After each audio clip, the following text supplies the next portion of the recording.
पंच परमेष्ठी भगवंतों को भावपूर्वक वंदन। जिन वाणी का श्रवण करने वाले सभी धर्म प्रेमी भाइयों और बहनों को मेरा जय जिनेन्द्र। आत्म विकास की साधना में हम सबको आगे बढ़ना है, तो इस विकास की साधना के लिए क्या महत्वपूर्ण है? आत्म विकास की साधना में हम किस प्रकार आगे बढ़ सकते हैं? उसके लिए शास्त्रकार भगवंत कहते हैं कि हमें सुनने की कला को सीखना है। किस प्रकार हमें सुनना है, किस प्रकार हमें श्रवण करना है, इसकी कला को जानना होगा और समझना होगा। श्रवण का महत्व कितना है, इस बात को भगवती सूत्र में बताया है। वहाँ पे कहा है, श्रवणे नाणेय विन्नाणे पचक्खाणे या संजमे अणासवो तवे चेव वोदाणे अक्रिया सिद्धि। कि गुरु भगवंत के मुख से जिन वाणी का श्रवण करने से हमें क्या लाभ होता है?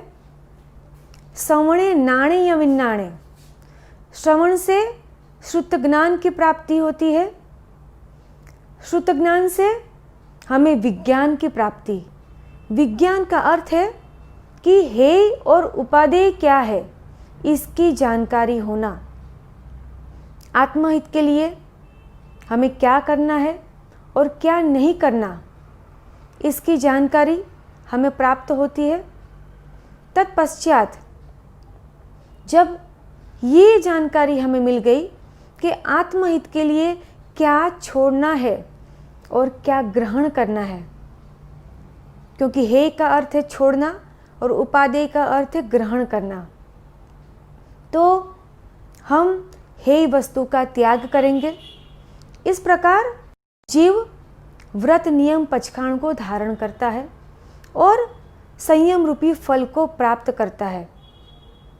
तत्पश्चात जब वो व्रत नियम पचखाण धारण करने लगता है तो अनाश्रवी होकर, क्या कहा है? अणासवो तवे चेव, अर्थात अनाश्रवी होकर 12 प्रकार के तप की आराधना में आगे बढ़ता है। 6 प्रकार के बाह्य तप और 6 प्रकार के आभ्यंतर तप। इस प्रकार तप की आराधना में आगे बढ़ते हुए तप के द्वारा वो अनंत कर्मों की निर्जरा करता है। तत्पश्चात तीनों योग का रुंधन करते हुए अक्रिय बनता है और इस प्रकार मोक्ष मार्ग को प्राप्त करता है। तो इतना महत्व शास्त्रकार भगवंतों ने श्रवण का बताया है। हम श्रावक किसे कहते हैं? श्रावक शब्द का अर्थ क्या है? श्र का अर्थ है श्रवण करना। तो क्या श्रवण करना? जिन वाणी का श्रवण करना। और किस प्रकार श्रवण करना? तो श्रद्धापूर्वक श्रवण करना। जो व्यक्ति श्रद्धापूर्वक जिन वाणी का श्रवण करता है और विवेकपूर्वक क्रिया करता है, आचरण करता है, उसे श्रावक कहा जाता है। तो श्रवण किस प्रकार करना है, हमें इस बात को समझना है। सोचिए, हर साल पर्युषण पर्व आते हैं, हम सब उपाश्रय जाते हैं। गुरु भगवंत के मुख से हम जिन वाणी का श्रवण करते हैं, कुछ याद रखते हैं तो कुछ भूल जाते हैं। परिणाम ये होता है कि जो लाभ हमें मिलना चाहिए वो लाभ हमें मिल नहीं पाता। जब तक हम उपाश्रय में बैठे हैं तब तक तो ठीक है, जैसे ही हम वहाँ से बाहर निकलते हैं अपने मूल स्वभाव में वापस आ जाते हैं, संसार के विचारों में खो जाते हैं। तो आखिर ऐसा क्यों होता है? आज तक हमने कितनी बार जिन वाणी का श्रवण किया, लेकिन जो लाभ मिलना चाहिए वो लाभ हमें नहीं मिला। तो इसके पीछे का कारण क्या है? एक बार एक शिष्य ने गुरु से प्रश्न पूछा कि गुरुदेव, आजकल जगह जगह धार्मिक प्रवचन हो रहे हैं और हजारों नहीं लाखों की संख्या में लोग प्रवचन सुनने जाते हैं। अगर इतने सारे धार्मिक इस पृथ्वी पर हो गए हैं तो ये सभी का तो स्वर्ग में जाना निश्चित ही है। गुरु ने अपने शिष्य से कहा कि तुम एक काम करो, एक घड़ा लेकर आओ, लेकिन उस घड़े में तुम्हें शराब भरनी है। गुरु की बात सुनकर शिष्य को आश्चर्य हुआ कि क्या बात है, आज गुरु ने शराब लाने के लिए कहा। तो शिष्य शराब से भरा हुआ घड़ा लेकर गुरु के पास पहुंचता है। अब गुरु ने क्या कहा कि तुम्हें ये सारी जो शराब है वो पीनी है, मगर क्या करना है, तुम्हें उसे मुंह में भरना है और कुल्ला कर देना है। ध्यान रखना है कि ये जो तुम्हारी शराब है वो गले से नीचे ना उतरे। शिष्य ने शराब पीने की शुरुआत की, मुंह में भरा और कुल्ला कर दिया। इस प्रकार पूरा घड़ा जो शराब से भरा हुआ था वो खाली कर दिया। अब गुरु ने कहा कि पूरा घड़ा शराब का तुमने पी लिया, लेकिन कहीं पर भी तुम्हारे शरीर में नशे के चिन्ह क्यों नहीं दिखाई देते? तब शिष्य ने कहा कि गुरुदेव, नशा तो तब होता कि जब शराब गले से नीचे उतरती, लेकिन शराब की एक बूंद भी तो गले के नीचे उतरी नहीं। जब गले के नीचे उतरी नहीं, शरीर में प्रवेश की नहीं, तो फिर नशा होगा कैसे? तो गुरु ने कहा कि यही तो तुम्हारे प्रश्न का उत्तर है। लाखों लोग धर्म श्रवण करते हैं, लेकिन हर बात भीतर पहुंचनी चाहिए, भीतर उतरनी चाहिए। स्थूल जगत तक सीमित न रहकर सूक्ष्म जगत तक भी पहुंचनी चाहिए। लाखों लोग प्रवचन तो सुनते हैं, लेकिन उनमें से कोई 10-20 जन ही ऐसे होते हैं जो सार तत्वों को ग्रहण करते हैं। शेष केवल सुनते हैं, एक कान से सुनते हैं, दूसरे कान से बाहर निकाल देते हैं। अब ऐसे में धर्म उन पर क्या प्रभाव डाल पाएगा? तो कहने का तात्पर्य ये है कि जो बोलता है उसे वक्ता कहते हैं, जो सुनता है उसे श्रोता कहते हैं। सुनते इति श्रोता, सुनने वाले को श्रोता कहा जाता है। तो श्रेष्ठ श्रोता बनने के लिए क्या आवश्यक है? ऐसी कौन सी क्वालिटीज़ है जिसके कारण एक व्यक्ति श्रेष्ठ श्रोता बन सकता है? हम इतने सालों से सुनते आ रहे हैं, लेकिन क्या हम श्रेष्ठ श्रोता हैं? तो यही हमें जानना है। एक बार राजा के दरबार में एक कलाकार आया। उस कलाकार ने 3 मूर्तियां बनाई थी। तीनों मूर्तियां उसने राजा के समक्ष रख दी और राजा से कहा कि ये जो 3 मूर्तियां आप देख रहे हैं, इसमें कोई एक मूर्ति ऐसी है जिसका मूल्य है 1 स्वर्ण मुद्रा, दूसरी मूर्ति का मूल्य है 100 स्वर्ण मुद्रा और तीसरी मूर्ति का मूल्य है 1 लाख स्वर्ण मुद्रा। अब आपको ये बताना है कि कौन सी मूर्ति का मूल्य कितना है। राजा ने देखा, तीनों मूर्तियों को अच्छी तरह से देखा। तीनों की साइज एक समान थी, तीनों का रंग एक समान था, तीनों का वजन एक समान था। राजा ने सोचा कि कहीं कोई अंतर नहीं है, तो फिर मूल्य में इतना बड़ा अंतर क्यों है? एक मूर्ति अगर सोने की होती, एक चांदी की होती और अगर एक मिट्टी की होती तो समझ में आता कि तीनों के मूल्य में अंतर हो सकता था। लेकिन तीनों मूर्ति किससे बनी हुई थी? मिट्टी से बनी हुई थी। तीनों की साइज एक समान थी, तीनों के रंग भी एक समान थे, तीनों का वजन भी एक समान था। राजा ने प्रयत्न किया, सेनापति ने प्रयत्न किया, मंत्री ने भी कोशिश की, राज दरबार के कई व्यक्तियों ने ये जानने की कोशिश की कि आखिर मूर्ति में क्या अंतर है जिसके कारण इसके मूल्य में इतना बड़ा अंतर है। जब कोई इसे सुलझा नहीं पाया, तब कलाकार ने कहा कि राजन, इस तीनों मूर्ति के कान की रचना में अंतर है। क्योंकि जो कलाकार था वो तत्वज्ञानी था। उसने कहा कि मैं आपको दिखाता हूँ कि किस प्रकार इस तीनों मूर्ति के कान की रचना में अंतर है। उसने एक धागा लिया और प्रथम मूर्ति के कान में डाला, लेकिन वो धागा कहीं भीतर गया नहीं, वो धागा वहीं कान के पास अटक गया। जो दूसरी मूर्ति थी उसके भी कान में धागा डाला तो दूसरे कान से वो धागा बाहर निकल गया। और तीसरी जो मूर्ति थी उसके कान में जब धागा डाला गया तो वो कहीं से बाहर नहीं निकला। जैसे जैसे धागा अंदर वो कलाकार डाल रहा था वैसे वैसे वो भीतर जा रहा था और कहीं से भी बाहर नहीं निकल रहा था। तो जो पहली मूर्ति थी उसका मूल्य 1 स्वर्ण मुद्रा, दूसरी मूर्ति जिसके कान में धागा डाला और दूसरे कान से निकल गया उसका मूल्य कितना, 100 स्वर्ण मुद्रा, और तीसरी मूर्ति कि जिसमें से धागा कहीं से भी बाहर नहीं निकला वो 1,00,000 स्वर्ण मुद्रा। कलाकार ने कहा, 3 मूर्ति की तरह श्रोता भी 3 प्रकार के होते हैं। पहले प्रकार के श्रोता पहली मूर्ति के समान होते हैं कि भाषा वर्गणा के पुद्गल उसके कान से टकराते हैं और कान से टकराकर चले जाते हैं।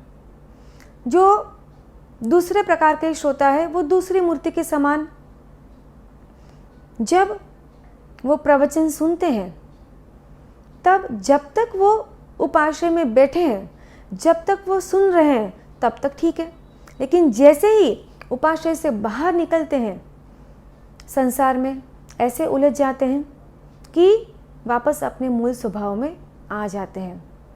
तो उस दूसरे प्रकार के श्रोता कैसे हैं, दूसरी मूर्ति के समान है।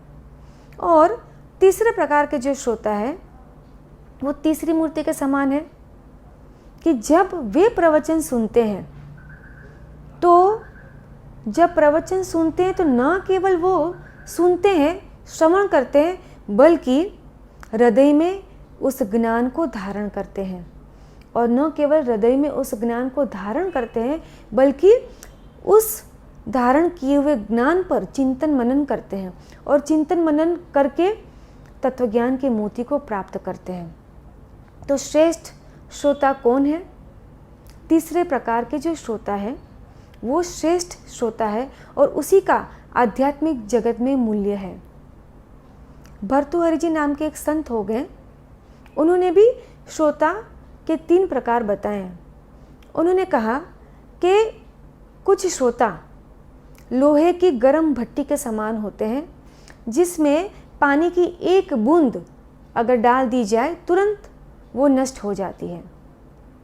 दूसरे प्रकार के जो श्रोता होते हैं वो कमल के पत्ते के समान होते हैं।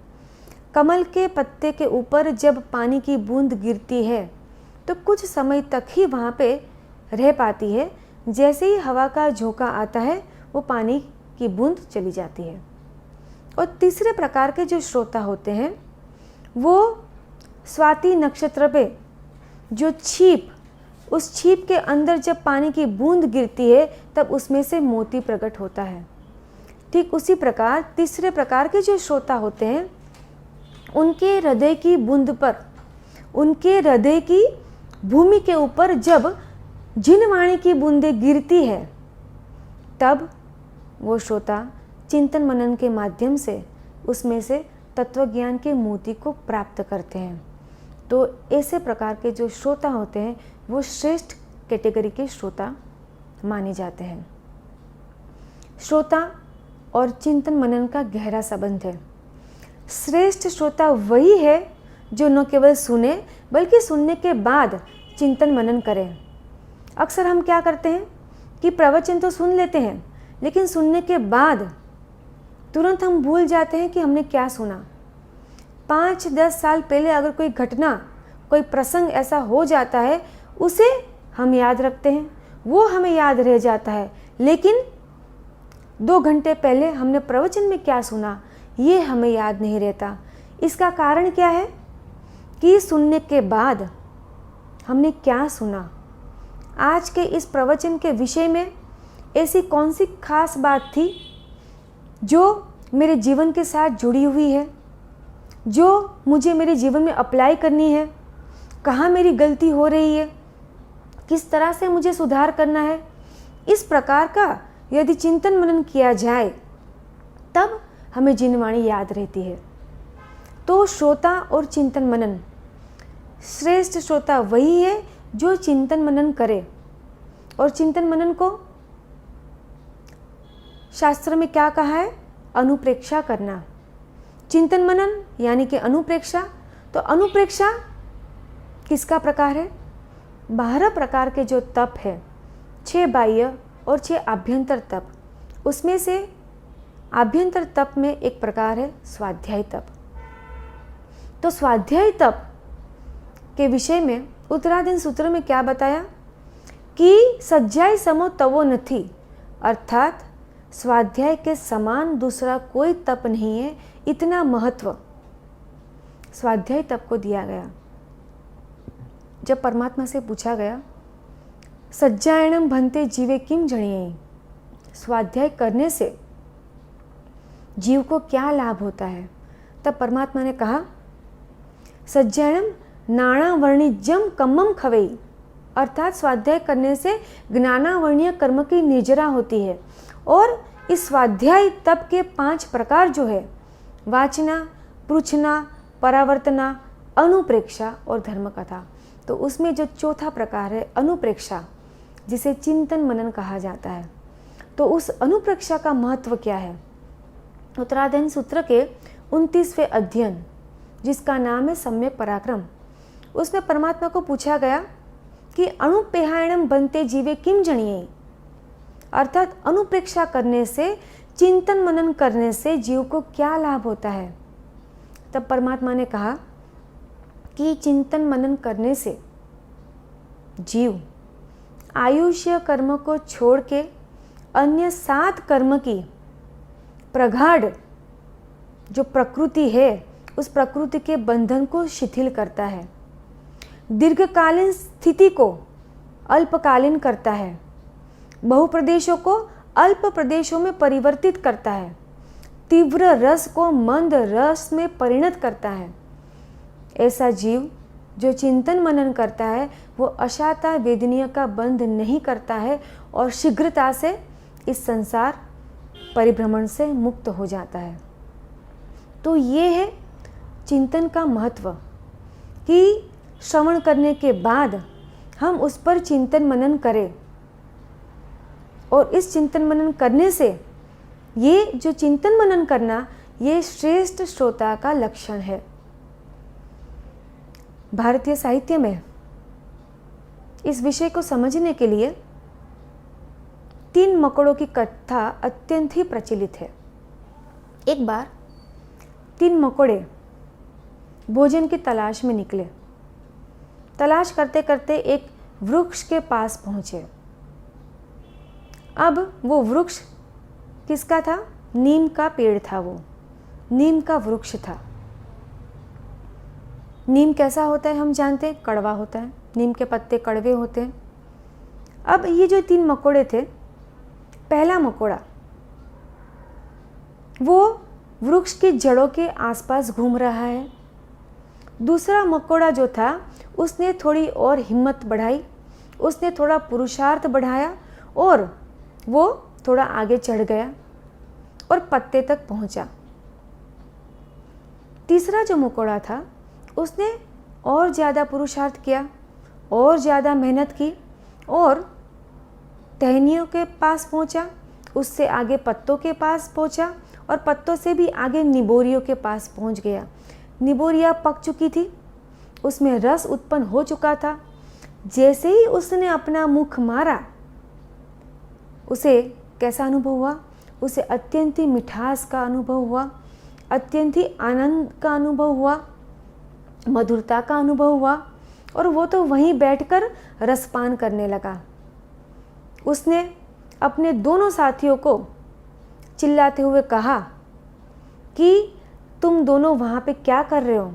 यहाँ पर आओ और यहाँ पर आकर देखो कि यहाँ पर तो अमृत का झरना है, मिठास का झरना है, मधुरता का झरना है, और कितना आनंद है यहाँ पे, मैं तुम दोनों को कैसे बताऊँ। तुम यहाँ पर आओ और इस आनंद का अनुभव करो, इस रस का पान करो। जैसे ही ये बात सुनी, दूसरा मकोड़ा जो पत्ते के पास पहुंचा था, उसने मुख मारा, और पत्ता कैसा होता है नीम का? कड़वा, और उसे कड़वाहट का अनुभव हुआ। उसने कहा कि तुम क्या कह रहे हो? तुमने तो कहा कि मिठास का झरना है, मधुरता का झरना है, ये तो कड़वा जहर जैसा है, तुम झूठे हो। दूसरा मकोड़ा था, जो कहाँ पे घूम रहा था? जड़ों के पास घूम रहा था। उसने अपना मुंह मारा, और जड़ों के पास क्या था? वृक्ष की छाल। अब वहाँ पे जैसे मुख मारा, उसे कड़वाहट का तो अनुभव हुआ, साथ में कठोरता का भी अनुभव हुआ।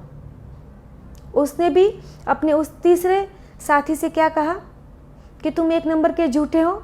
तुमने कहा कि यहाँ पे तो मिठास का झरना है, अत्यंत मधुर है, मगर ये तो कड़वा तो है, साथ में कठोर भी है। तो अब बताइए, इन तीनों में से कौन सही और कौन गलत? अपनी अपनी अपेक्षा से तीनों मकोड़े सही थे। इस दृष्टांत के माध्यम से यही समझना है कि अपेक्षा की बात है, अपनी अपनी भूमिका को समझना है, और अपनी अपनी भूमिका की अपेक्षा से व्यक्ति अलग अलग प्रकार का अनुभव करता है। जो अब तक नीची भूमिका में रहे हुए हैं, अर्थात जिन्होंने आध्यात्मिक ऊंचाई को प्राप्त नहीं किया है, जो अभी भी संसार में राग द्वेष की, मोह माया की, विषय वासना की और कषायों की और स्वार्थ की भूमिका के आसपास ही घूम रहे हैं, ऐसे व्यक्ति को परमात्मा की वाणी झूठी लगती है, गुरु भगवंतों की वाणी झूठी लगती है। उन्हें ये लगता है कि हम जो सोचते हैं, हम जो समझते हैं, हमारी जो मान्यता है वही सही है। और जिन्होंने इस आध्यात्मिक ऊंचाई को प्राप्त कर लिया है, जिन्होंने आत्मिक अनुभूति कर ली है, जो आत्मिक सुख का अनुभव कर रहे हैं, ऐसे ज्ञानी आत्मा इस नीची भूमिका पर रहे हुए जीवों को, सारे संसारी जीवों को कहते हैं कि आप इस आध्यात्मिक ऊंचाई को प्राप्त करो। यहाँ पर कितनी मिठास है, कितनी मधुरता है, कितना आनंद है, ये मैं आपको कैसे बताऊं। समझ लीजिए कि हमने एक मिठाई का टुकड़ा मुख में रखा और सामने वाले व्यक्ति ने हमसे पूछा कि आपको ये मिठाई कैसी लगी। हमने क्या कहा कि अत्यंत स्वादिष्ट है, अत्यंत मीठी है, यही कहेंगे। सामने वाला व्यक्ति अब वापस पूछेगा कि आप कहते कि ये जो मिठाई है वो मीठी है, स्वादिष्ट है, लेकिन कितनी मिठास है वो आप हमें बताइए। क्या हम बता पाएंगे कि इस मिठाई में मिठास कितनी है? हम क्या कहेंगे कि भाई अगर जानना है तो आप खुद चख लीजिए, आप खुद अपने मुख में रखिए, आपको पता चल जाएगा कि इसकी जो मिठास है वो कितनी है। तो ठीक इसी प्रकार हम स्वीट की मिठास को शब्द के माध्यम से हम उसका वर्णन नहीं कर सकते। ठीक उसी प्रकार शास्त्रकार भगवान कहते हैं कि जिस आत्मिक सुख का अनुभव परमात्मा करते हैं, जिस आत्मिक सुख का अनुभव शास्त्रकार भगवंत करते हैं, उसको भाषा में डिस्क्राइब करना ये पॉसिबल नहीं है। अगर इस आत्मिक सुख का अनुभव करना है, इसकी मिठास को अगर जानना है, तो क्या करना होगा? उस आध्यात्मिक ऊंचाई को हमें प्राप्त करना होगा। तो जब तक नीची भूमिका में रहने वाले जीव चिंतन की गहराई को और मनन की ऊंचाई को प्राप्त नहीं करते, पुरुषार्थ करके आगे नहीं बढ़ेंगे, तब तक वे आत्मिक सुख का अनुभव नहीं कर सकते। इसलिए कहा कि श्रेष्ठ श्रोता बनने के लिए हमें चिंतन मनन करना है। किसी ने अत्यंत सुंदर बात बताई है कि हमें पुल नहीं, बांध बनकर सुनना है। किस प्रकार प्रवचन सुनना है, किस प्रकार जिनवाणी का श्रवण करना है? पुल बनकर नहीं करना है, बांध बनकर करना है। पुल का अर्थ है ब्रिज, हम सब जानते हैं। बांध का अर्थ होता है डैम, डैम भी हम सब जानते हैं। दोनों में अंतर क्या है? जब बारिश होती है तब ब्रिज में पानी जो होता है वो दोनों साइड से बह जाता है, कहीं पे ठहरता नहीं, कहीं पे रुकता नहीं। लेकिन जो डैम होता है वहाँ पे अलग अलग जगह से पानी आता है और एक जगह एकत्रित होता है, और जो पानी वहाँ पे एकत्रित हुआ है उसका उपयोग कभी खेतर में, तो कभी पीने के लिए। तो इस प्रकार अलग अलग जगह पे इस पानी का उपयोग आवश्यकता के अनुसार किया जाता है। लेकिन पुल में जो पानी गिरता है उसका उपयोग कहीं हो नहीं सकता। ठीक उसी प्रकार एक कान से सुनकर दूसरे कान से निकाल देना, इसे पुल वृत्ति कहा गया है।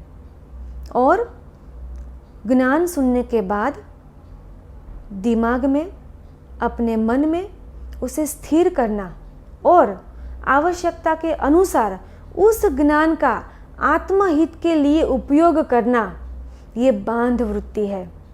कितनी सुंदर बात शास्त्रकार भगवंतों ने हमें बताई है कि श्रवण करना तो किस प्रकार करना, पुल बनकर नहीं करना, बांध बनकर करना है।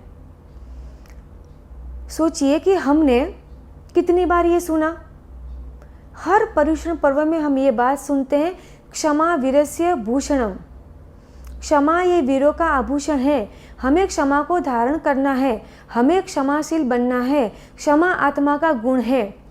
अब ये जानकारी, ये ज्ञान हम सबके पास है, लेकिन इस ज्ञान का आत्महित के लिए हमने कितनी बार उपयोग किया?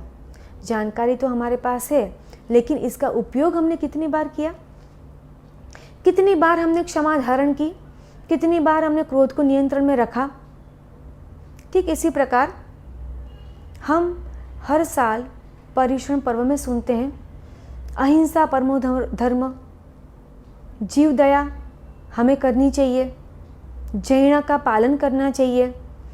तो ये ज्ञान हमारे पास है, लेकिन इस ज्ञान का हमने आत्महित के लिए कितनी बार उपयोग किया? कितनी बार हमने जीवदया का पालन किया? कितनी बार हमने जीवों को अभयदान दिया?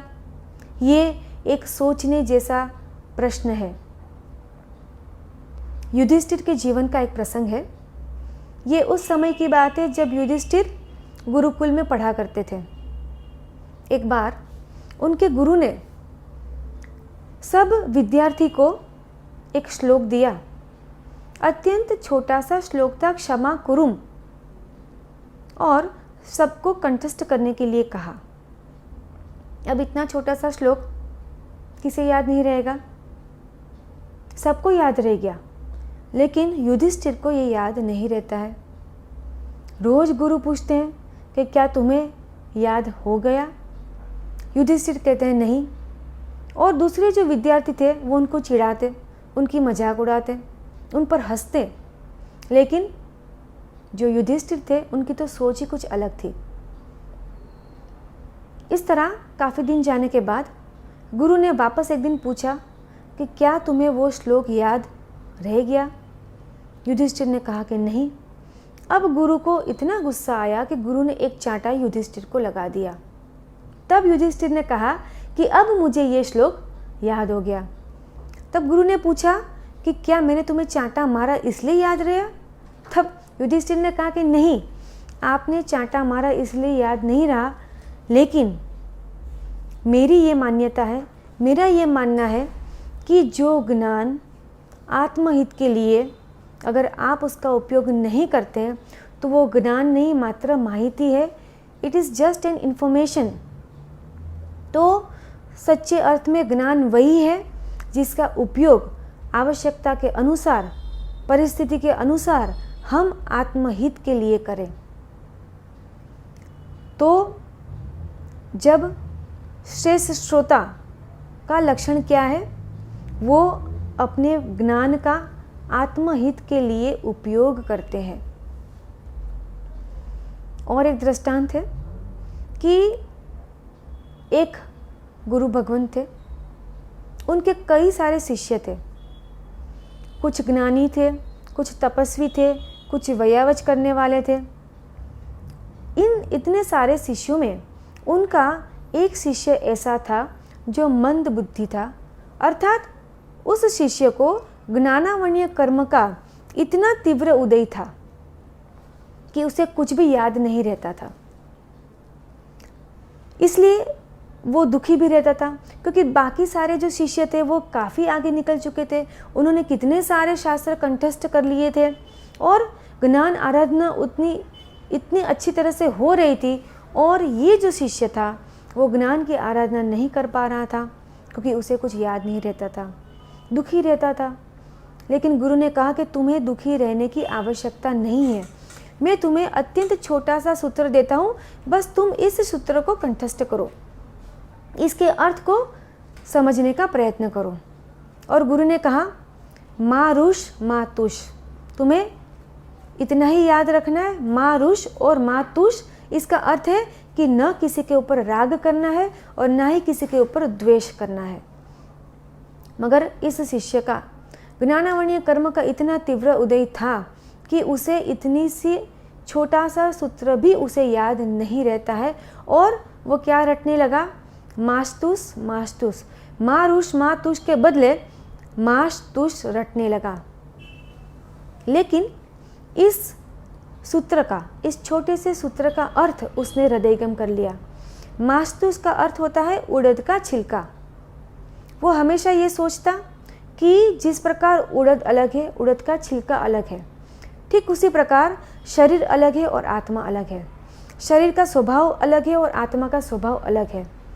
जिस प्रकार काले रंग का छिलका दूर हो जाने पर श्वेत अड़द की प्राप्ति होती है, ठीक उसी प्रकार मेरे आत्मा के भीतर में जो विकारों का कालापन है, जो कषायों का कालापन है, जिस दिन ये दूर हो जाएगा, अंदर से शुद्ध, पवित्र और श्वेत आत्मस्वरूप मेरा प्रकट हो जाएगा।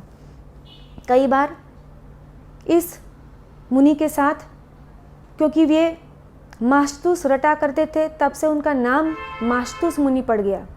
तो इस मास्तुस मुनि के साथ कई बार अनुचित व्यवहार होता। जब भी ज्ञान आराधना की बात आती, तब अन्य जो मुनि थे वो उन पर हंसते, उनको चिढ़ाते और उनका उपहास करते। लेकिन इन सभी विपरीत परिस्थिति में मास्तुस मुनि ने क्या किया? उन्होंने क्या सोचा कि इसमें गलती किसकी है? मेरे कर्मों की है। दोष किसका है? मेरे कर्मों का है। इस प्रकार वे हमेशा इस सूत्र के अर्थ का चिंतन मनन करते। भले ही वो सूत्र उन्हें याद नहीं रहा, लेकिन उस सूत्र के अर्थ को उन्होंने आत्मस्थ कर लिया, और इसी का परिणाम ये हुआ कि उन्हें केवल ज्ञान की प्राप्ति हो गई। और उस गुरु भगवंत के इतने सारे शिष्यों में से ये एक शिष्य श्रेष्ठ श्रोता के रूप में उभर आया। तो श्रेष्ठ श्रोता बनने के लिए क्या आवश्यक है? यही कि हम चिंतन मनन करें, और न केवल चिंतन मनन करें, बल्कि चिंतन मनन करने के साथ साथ हम सुनी हुई बात का आत्म कल्याण के लिए उस ज्ञान का उपयोग करें। तो इस पर्युषण पर्व में आत्म साधना में आगे बढ़ सके, हमारा आत्म विकास हो सके, उसके लिए हमें श्रेष्ठ श्रोता बनना है। और इसीलिए जो पूल वृत्ति के समान जो श्रोता है उसे कांच के समान माना गया, और जो बांध वृत्ति वाले श्रोता है उसको किसके समान कहा गया? हीरे के समान कहा गया। इसे हम एक दृष्टांत के माध्यम से समझते हैं कि एक बार एक राजा, ठंडी के दिन थे तो राजा ने अपना दरबार धूप में लगाया। धूप में सब लोग बैठे थे, राजा, सेनापति, मंत्री, गुरुजन और प्रजाजन सब धूप में बैठे हुए थे। वहाँ पर एक व्यक्ति आता है। उस व्यक्ति ने 2 रत्न उस राजा के सामने रखे और राजा से कहा कि ये जो 2 रत्न हैं उसमें से एक असली है और एक नकली है। आपको ये सिद्ध करना है, आपको ये बताना है कि इसमें से असली हीरा कौन सा है और नकली हीरा कौन सा है। एक असली था और दूसरा जो था वो कांच का टुकड़ा था, लेकिन रंग रूप में, साइज में, सब में एक समान थे दोनों हीरे। और उस व्यक्ति ने कहा कि मैं कई राजा के पास गया हूँ, कई राज्य में मैं इस ऑफ़र को साथ में लेकर गया हूँ, और जहाँ पर भी मैंने गया आज तक कोई भी व्यक्ति ये पहचान नहीं पाया है कि इसमें से असली हीरा कौन सा है और कांच का टुकड़ा कौन सा है। अगर आपने ये पहचान लिया तो जो अमूल्य हीरा है वो आपका हो जाएगा।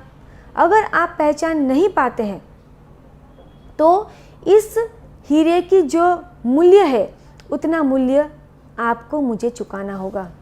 उसने कहा कि अगर आपको मेरी शर्त कबूल है तो आप इसे एक्सेप्ट करें। तब राजा ने कहा कि नहीं, ठीक है। और राजा ने प्रयत्न किया ये जानने का। उन्होंने हीरा हाथ में पकड़ा, दोनों हीरे को तलाशा, दोनों हीरे को अच्छे से परखा, अच्छे से देखा, लेकिन नहीं समझ पाए कि कौन सा असली और कौन सा नकली। सेनापति ने भी प्रयत्न किया, मंत्री ने भी प्रयत्न किया, कई सारे वहाँ पे विद्वान बैठे हुए थे, उन्होंने भी प्रयत्न किया, लेकिन कोई भी व्यक्ति ये बता नहीं पाया कि इसमें से असली कौन सा है और नकली कौन सा है। थोड़ी देर के बाद पीछे में कुछ हलचल हुई। एक व्यक्ति जो पीछे में प्रजा के साथ खड़ा हुआ था, वो व्यक्ति अंधा था। उस व्यक्ति ने कहा कि मुझे भी एक अवसर दिया जाए। राजा ने सोचा कि ऐसे भी हम हार चुके हैं, अब एक व्यक्ति अगर कोशिश करना चाहता है तो क्यों ना करें। तो उस व्यक्ति को बुलाया गया, और जो व्यक्ति अंधा था उसने क्या किया कि दोनों हीरे अपने हाथ में पकड़े और तुरंत ही बता दिया कि ये जो हीरा है वो असली है और दूसरा जो हीरा है वो नकली है। और उस व्यक्ति ने भी सहर्ष इस बात को स्वीकार किया कि इस व्यक्ति ने जो परखा है एकदम सही तरीके से परखा है। उसने कहा कि मैं अत्यंत खुश हूँ क्योंकि आज तक कोई भी व्यक्ति इसे परख नहीं पाया कि असली कौन सा और नकली कौन सा। और जो असली हीरा था उस व्यक्ति ने राजा को सौंप दिया। अब ये व्यक्ति जानना चाहता था कि आखिर इस अंधे व्यक्ति को कैसे पता चला कि इसमें से असली कौन सा है और नकली कौन सा है। तब उस अंधे व्यक्ति ने कहा कि हम सब धूप में बैठे थे, काफ़ी देर से हम धूप में थे। जैसे ही मैंने दोनों हीरे हाथ में लिए, जो ठंडा था वो असली था और जो गर्म हो चुका था वो नकली था, क्योंकि जो असली हीरा होता है वो धूप में भी ठंडा ही रहता है और जो नकली होता है, जो कांच का टुकड़ा होता है, वो गर्मी में गर्म हो जाता है। ठीक उसी प्रकार जो श्रेष्ठ श्रोता है वो असली हीरे के समान होते हैं और जो श्रेष्ठ श्रोता नहीं है वो इस कांच के टुकड़े के समान होते हैं। अर्थात जो बात बात में गर्म हो जाए, जो बात बात में कषायों के अधीन हो जाए, जो निमित्त को दोष दे, जो छोटी बात का बड़ा स्वरूप बनाए, उसे वो किसके समान है? तो कांच के टुकड़े के समान है। लेकिन जो व्यक्ति कषायों के अधीन नहीं होता है। विपरीत परिस्थिति में भी वो संभव धारण करता है, वो क्षमा को धारण करता है, निमित्त को दोषी नहीं मानता है और अपने स्वभाव में स्थिर रहता है। वो हीरे के समान है। तो जो श्रेष्ठ जो श्रोता है वो हीरे के समान होते हैं। तो हमें किस प्रकार के श्रोता बनना है? हमें श्रेष्ठ श्रोता बनना है। श्रेष्ठ श्रोता बनने के लिए, आत्मविकास की साधना में आगे बढ़ने के लिए हमें चिंतन मनन करना है। श्रवण करने के बाद न केवल चिंतन मनन करें, बल्कि जो ज्ञान हमारे भीतर में है, जो ज्ञान हमने प्राप्त किया है, उस ज्ञान का आत्महित के लिए प्रयोग करें। इसी भाव के साथ जय जिनेंद्र। जिन आज्ञा से कम अधिक विपरीत अगर कुछ भी कहा हो तो अरियंत अनंत सिद्ध केवली भगवंत की साक्षी से तस्मिच्छामि दुक्कडम। आपके कोई भी प्रश्न हो तो आप कमेंट में पूछ सकते हैं, वहाँ पे आपको रिप्लाई दे दिया जाएगा। जय जिनेंद्र।